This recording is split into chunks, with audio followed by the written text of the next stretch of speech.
Euzu billahi mineşşeytanirracim. Bismillahirrahmanirrahim. Elhamdülillah ve salatu ve selamu ala Resulillah.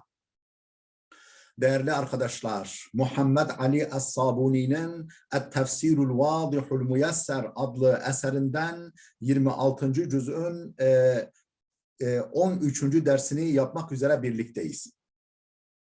Geçen dersimizde tam olarak Muhammed suresi 21. ayetin başına gelmiştik. Bu ayetin önceki ayetlerle bağlantısı nedir? Efendim önceki iki ayette buyuruluyordu ki müminler düşmanlarımızla, kafirlerle savaş konusunda artık bir izin içeren sure inse diye temenni ettiler. Onlara efendim bu konuda yani savaş emrini veren açık ve net, kesin, açık ve net bir sure indiğinde bir de bakarsın ki efendim kalplerinde hastalık, yani münafıklık, ikiyüzlülük hastalığı bulunan kimseler sana efendim boş gözlerle bakıyorlar ya Muhammed. Yani ölüm korkusundan efendim böyle baygın, ölgün, boş gözlerle sana baktıklarını görürsün. Efendim bu korktukları onların başına gelsin diye Cenab-ı Hak feevla lehum buyuruyordu. Bu işte bugün okuyacağımız ayet-i kerimede ise buyuruluyor ki ta'atun ve kavlun ma'rufun fe iza azamel emru felev sadakullaha lekâne hayran lehum. Ta'atun ve kavlun ma'rufun. Oysa ki onlardan fazla bir şey istenmiyor. Fazla bir şey beklenmiyor. Ne bekleniyor? Onlardan beklenen itaattır. Allah ve Resulüne itaattır. Ve kavlun ma'rufun. Ve makul efendim akl-i selim, dine hak, örf-i nasa uygun söz söylemektir. Efendim öyle bu konuda ileri geri söz söylemek, efendim yalan yanlış sözler söylemek değil, onlardan beklenen güzel efendim makul sözler söylemektir. فَاِذَا عَزَمَ الْاَمْرُ İş ciddiye binince, yani efendim savaş emri kesinleşince فَلَوْ صَدَقُ اللّٰهَ لَكَانَ خَيْرًا لَهُمْ şayet Allah'a verdikleri sözü tutsalar, lekâne hayren lehum, bu onlar için çok daha hayırlı olur. Yani mealini verdik ayet-i kerimenin. Şimdi tefsirini kitabımızdan arz edelim. Buyruluyor ki ta'atun leke ya Muhammed. Ya Muhammed sana itaat. Ve kavlun tayyibun cemilun ve güzel, hoş, makul bir söz söylemeleri hayrun lehum ve afdalu ve ahsan. O münafıklar için çok daha hayırlıdır, çok daha efendim üstündür ve çok daha güzeldir. فَاِذَا جَدَّ الْجِدُّ وَفُرِدَ الْقِتَالُ efendim iş ciddiye bindiğinde, فَاِذَا جَدَّ الْجِدُّ efendim savaş emri kesinleştiğinde, وَفُرِدَ الْقِتَالُ savaş farz kılındığında, فَلَوْ اَخْلَصُوا نِيَّاتِهِمْ şayet niyetlerini samimi tutsalardı bunlar, niyetlerini halis, samimi tutsalardı, efendim yani Allah'a verdikleri söze bağlı kalsalardı, وَجَاهَدُوا بِصِدْقٍ وَيَقِينٍ efendim samimiyet ve tevekkülle, yakin yani kuvvetli iman ve tevekkülle mücahede etselerdi, لَكَانَ ذَٰلِكَ خَيْرًا لَهُمْ مِنَ التَّقَاعُسِ bu işi ağırdan almaktan kendileri için çok daha hayırlı olurdu. Yani ayak sürmekten, işi ağırdan almaktan, bu konuda gönülsüz davranmaktan kendileri için çok daha hayırlı olurdu. Vel isyan ile emri rahman, rahmeti sonsuz olan Allah'ın emrine isyandan çok daha efendim hayırlı olurdu kendileri için. فَهَلْ عَسَيْتُمْ اِنْ تَوَلَّيْتُمْ اَنْ تُفْسِدُوا فِي الْأَرْضِ وَتُقَطِّعُوا أَرْحَامَهُمْ فَهَلْ عَسَيْتُمْ efendim başka ne beklersiniz? Başka ne beklersiniz ki in tevelleytum şayet efendim küfre geri dönseniz. Küfre geri dönse ey münafıklar o küfür hayatınıza, o cahiliye hayatınıza, döneminize geri dönseniz, en tufsidu fil ardı, yeryüzünde fesat çıkarmak ve tuqatti'u erhamakum, efendim akrabalarınızla iyi ilişkileri koparmaktan başka ne beklersiniz ki? Yani cahiliye dönemine dönmeniz bundan başka ne sonuç doğurabilir ki? Dolayısıyla efendim bir daha o cahiliye hayatına dönmemek için elinizden gelen gayreti gösterin. Efendim Allah'a verdiğiniz sözü tutun. Düşmanlarınızla ciddi mücadele etmeyi göze alın. Bu konuda ürkeklik, efendim yılgınlık, çekingenlik göstermeyin. Ey فَلَعَلَّكُمْ in a'ratum anil İslam. Yani şayet İslam'dan yüz çevirirseniz vel cihadi fi sabilillah ve Allah yolundan mücadele etmekten yüz çevirirseniz, geri durursanız en turci'u ila ma kuntum aleyhi efendim fil cahiliyeti. Cahiliye döneminde üzerinde bulunduğunuz efendim o çekişmeli akrabanın akrabayı vurduğu hani bizim Mehmet Akif'in ifadesiyle sırtlanları geçmişti beşer yırtıcılıkta, dişsiz buldu mu birini onu kardeşleri yerdi. Yine o cahiliye döneminde üzerinde bulunduğunuz duruma geri dönmeniz muhtemeldir. Kuvvetle muhtemeldir. Ondan başka bir şey mi ümit ediyorsunuz, bekliyorsunuz? Nedir o cahiliye döneminde üzerinde bulunduğunuz durum? Min sefki dima, kan dökmek ve takti'el erham, akrabalarla iyi ilişkileri koparmak, efendim fi sebili cem'el hutam, mal, menfaat, dünya metaı efendim toplamak uğrunda, akrabalarla iyi ilişkileri koparmak, birbirinize kanını dökmek gibi üzerinde bulunduğunuz duruma dönmekten başka, o duruma geri dönmekten başka bir şey mi bekliyorsunuz? Kâle Katâdetu. Katâde demiştir ki müfessir Katâde, keyfe ra'eytumul kavme hîne tevellev an kitâbillâhi elem yesfikud demel harâme ve yakta'ul erhâme ve ya'su er-rahmâne. Keyfe ra'eytumul kavme. Siz o topluluğu nasıl gördünüz? Hîne tevellev an kitâbillahi. Allah'ın kitabından yüz çevirdiklerinde elem yesfikud demel harame. Efendim Allah'ın dökülmesini haram kıldığı, efendim yasak ettiği kanı dökmediler mi? Ve yakta'ul erhame, efendim akrabalarla iyi ilişkilerini koparmıyorlar mı? Ve ya'sur rahmana, Rahman'a, yani rahmeti sonsuz olan Allah'a karşı gelmekten, Allah'a karşı gelmiyorlar mı? Yani insanlar Allah'ın kitabından ellerini gevşettikleri ölçüde, efendim ona sırt döndükleri, onu efendim kulak ardı ettikleri ölçüde bu gibi durumlara geri dönerler. Katade'nin dediği bu, ayetin verdiği mesaj bu. Ulaikellezine la'anehumullahu fe asammahum ve a'ma absarahum. Ulaike, işte o münafıklar, bu konuda işi ağırdan alanlar, ayak sürüyenler, efendim savaş korkusuyla, efendim boş gözlerle sana bakanlar, o kimseler, ellezine, öyle kimselerdir ki la'anehumullahu, Allah kendilerine lanet etmiştir. Fe'asammahum, onların kulaklarını duymaz, sağır etmiştir. Ve a'ma absarahum, gözlerini de kör etmiştir. Yani hakka karşı kulaklarını tıkadıkları için adeta sağır gibidirler ve efendim hakikate karşı gözlerini Allah kör etmiştir tutumlarından dolayı.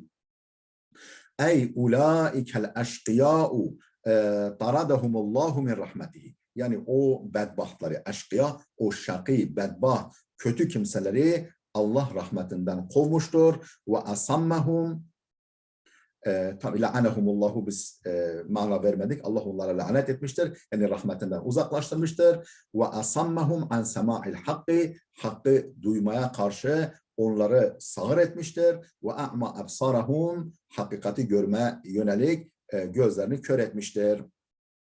فَلَا يَهْتَدُونَ اِلَى سَب۪يلَ الرَّشَادِ. Dolayısıyla bu nedenle onlar doğru yolu bulamıyorlar. Doğru yolu bulamayacaklar. Tabii Cenab-ı Hakk'ın birine lanet etmesi, rahmetinden mahrum bırakması, kulağını hakikate karşı sağır etmesi, gözünü kör etmesi, yani o insanların, o kimselerin kendi tercihleri sonucudur. Onlar o yola talip olmuşlar. Allah da o sonucu gerçekleştirmiştir.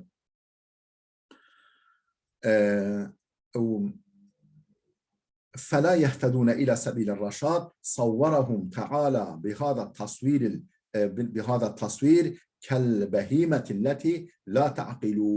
Allah Celle Celaluhu bu şekilde onları canlandırmış, onların durumunu gözler önüne sermiştir.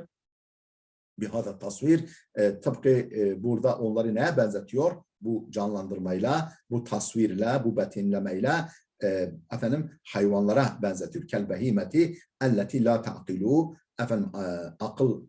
akıl erdiremeyen, düşünemeyen hayvanlara Allah onları benzetmiştir. Leennehum attalu hadihil havassa, çünkü bu duygularını tatil etmişler. Dumura uğratmışlar. Festahakku hadel vasfa zemime, bu kötü, çirkin niteliğe müstahak olmuşlar. Bu kötü vasfa müstahak olmuşlar, hak kazanmışlar. Efela yetedebberûnel Kur'âne em alâ kulûbin akfâluhâ. Onlar Kur'an'ı inceden inceye, derinden derine düşünmüyorlar mı? Efele yetedebberûnel Kur'an'a. Kur'an'ı inceden inceye, derinden derine düşünmezler mi?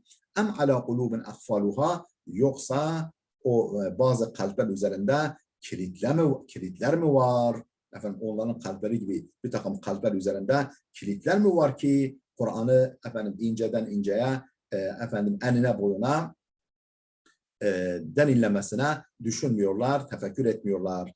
Ey efela yakra'unel Kur'ane qira'ate tedebburin ve tebassurin. Yani onlar tedebbür, yani üzerinde düşünüp ders çıkarmak ve tebassurin, ibret almak okuyuşuyla, yani bu sonucu doğuracak bir okuyuşla Kur'an'ı okumazlar mı? Ki feyudrikune ma fihi minel mevaizi ve zevacili. Böyle okumazlar mı ki içindeki Kur'an-ı Kerim'in ihtiva ettiği, içerdiği vaaz ve nasihatleri, öğütleri ve caydırıcı, yani kötülükten caydırıcı, men edici hükümleri algılasınlar, idrak etsinler, kavrasınlar. Fe innel Kur'ane nurun. Hiç kuşkusuz Kur'an nurdur, ışıktır. Yekşifu zulmete ve yuzilul gâşavete. Karanlığı giderir, karanlığı, körlüğü, belirsizliği giderir. Ve yuzilul gâşavete, görmezliği, bulanıklığı ortadan kaldırır. Yani her şeyi net ve açık bir şekilde ortaya koyar. Em kulubuhum muzlimetun qatimetun keenneha mukebbeletun bil akfalil hadidiyeti fela yedhulu ileyha nurun ve la yeşraku fiha imanun. Em kulubuhum muzlimetun qatimetun. Yoksa onların kalpleri zifiri karanlığa mı bürünmüştür? Zifiri karanlığa mı bürünmüştür? Kararmış ve zifiri bir karanlığa mı gömülmüştür? Keenneha mukebbeletun bil akfalil hadidiyeti, sanki demir kelepçelerle kelepçelenmiş, bağlanmış gibi mi olmuş onların kalpleri? Yani mühürlenmiş mi onların kalpleri? فَلَا يَدْخُلُ اِلَيْهَا نُورٌ. Böylece o kalplere nur girmiyor mu yoksa? وَلَا يَشْتَقُ فِيهَا imanun. İman o kalplerde ışıldamıyor mu? Nurunu saçmıyor mu yoksa o kalplere iman? Şebbehe Teala kulubel münafıkîne bil ebvâbil mukaffeleti. Allah Celle Celaluhu bu ayet-i kerimede münafıkların kalplerini kilitli kapılara benzetmiş. Fehye la testefidu min va'zin. O kilitli kapalı, mühürlü kalpleri nedeniyle herhangi bir öğütten, vaaz ve nasihatten istifade etmiyorlar. Ve la telinu li nushin, bir nasihat karşısında o kalpler yumuşamıyor. Ke'ennel kulube ebvabun ugliqat bi ihkamin, sanki muhkem bir şekilde kilitlenmiş, kapatılmış kapılar gibidir o kalpler. Ke'ennel kulube, sanki o kalpler ebvabun, kapılar gibidir. Ugliqat bi ihkamin, muhkem bir şekilde sapasağlam, bir daha açılmamak üzere kilitlenmiş kapılar gibidir. Ve cu'ilet aleyhel akfalu, üzerlerine kilit vurulmuş, kilit üstüne kilit vurulmuş. فَكَيْفَ يَدْخُلُ اِلَيْهَا شَيْءٌ مِنْ نُورِ الْقُرْآنِ, artık böylesi kalplere Kur'an nurundan herhangi bir şey nasıl girebilsin? Kur'an nurundan herhangi bir şey o kalplere, kilitli olan kalplere girebilir mi? Nasıl girebilsin?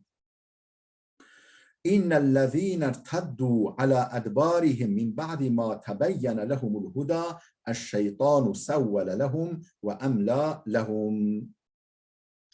İnnellezîne irteddû alâ edbârihim.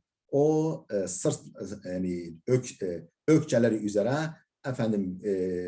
gerisin geri küfre dönenler, yani dinlerinden geri dönenler var ya, min ba'di ma tebeyyene lehumul huda, kendilerine hidayet apaçık göründükten sonra, hidayet, hak yol, iman yolu, Allah'ın yolu apaçık göründükten sonra, belirdikten sonra o gerisin geri ökçeleri üzerinden küfre, inkara dönenler var ya, eşşeytanu sevvele lehum ve emlâ lehum.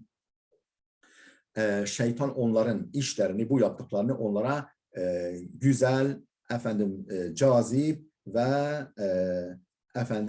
tatlı göstermiştir, süslü göstermiştir.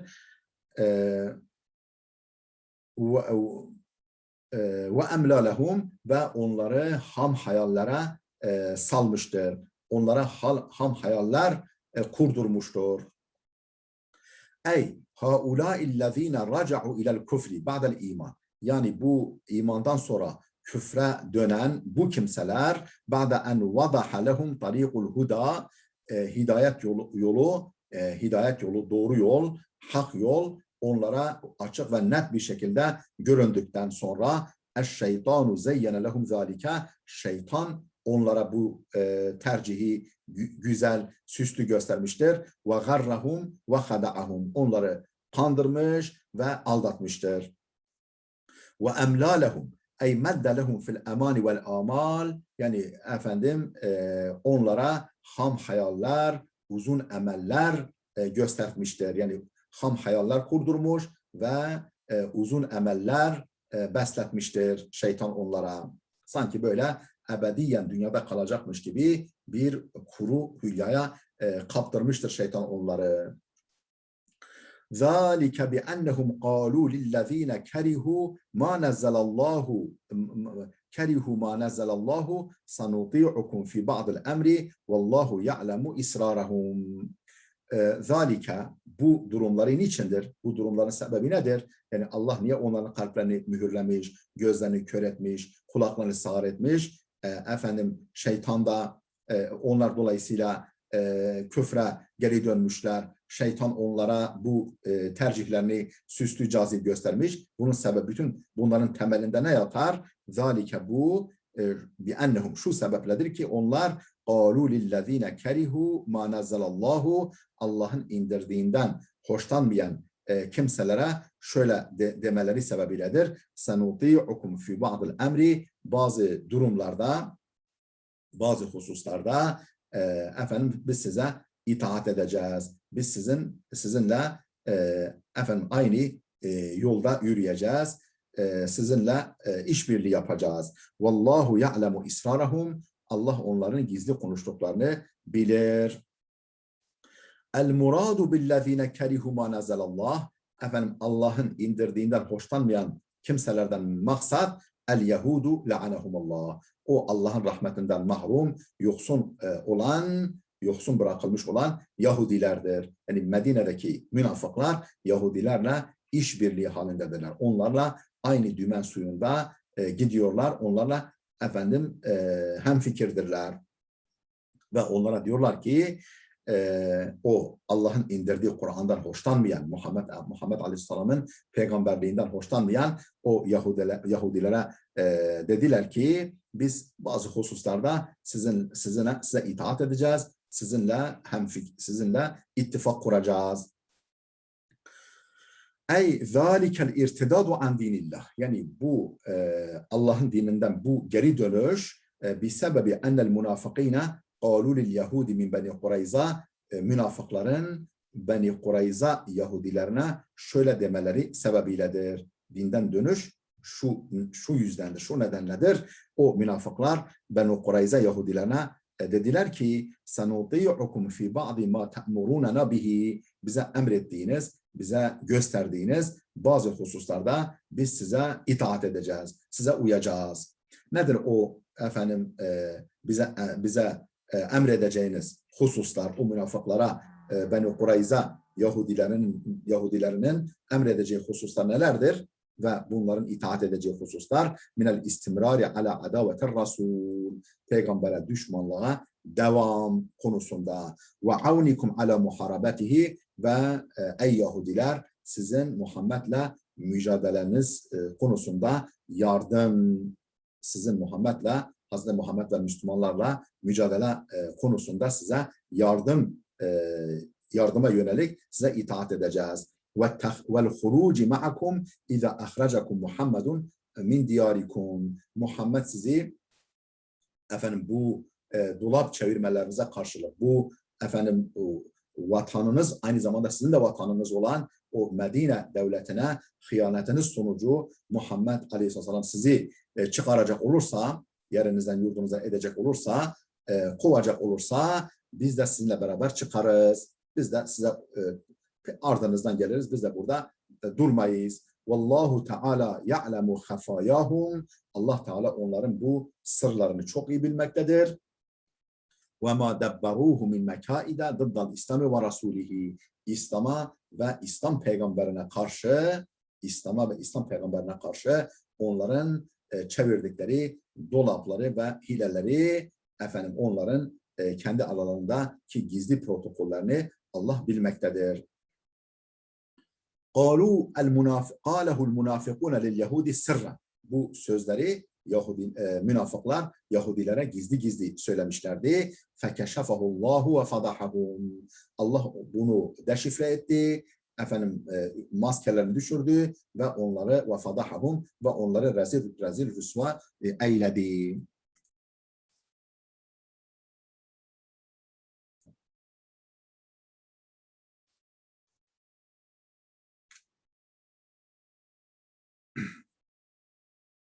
Değerli dostlar, burada dursun. Videomuz oldukça uzadı. Gelecek dersimize kadar Allah'a emanet olun.